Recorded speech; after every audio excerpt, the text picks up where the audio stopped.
कबीरवाला में गंदम की काश्त अपने उरूज पर, सब्सिडी ना मिलने पर पैदावार में कमी का खदशा।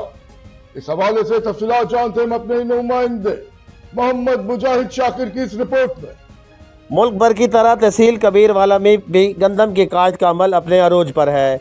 महकमा ज़राअत के सर्वे के मुताबिक पिछले साल 2 लाख एकड़ रकबा पर गंदम की फसल काश्त की गई और इस साल 1,90,000 एकड़ रकबा पर गंदम की काश्त की जाने की तवक्को की जा रही है।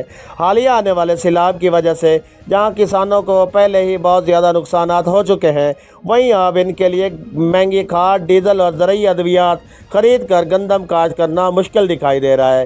काश्तकारों का कहना है कि महंगाई के इस दौर में गंदम की काश्त मुनाफा बख्श फसल नहीं रही। अगर गवर्नमेंट की तरफ से किसानों को रिलीफ फराहम ना किया गया तो आइंदा साल मुल्क में गंदम की पैदावार में कमी का खदशा है। जी, गवर्नमेंट ने जो गंदम का 3500 रुपये रेट मुकर्रर किया है वो किसी हद तक काबिल कबूल कहा जा सकता है, लेकिन जो ज़रूरी लवाजमात हैं वो तारीख की बुलंद तरीन सतह पे हैं। इन 3500 रुपये में किसान की जो फसल की आमदन होगी वो तो सारे खाद, स्प्रे, डीजल और इस मद में चले जाएंगे। किसान को बचत 3500 पे नहीं है। किसान खुशहाल तो मुल्क की मईशत खुशहाल।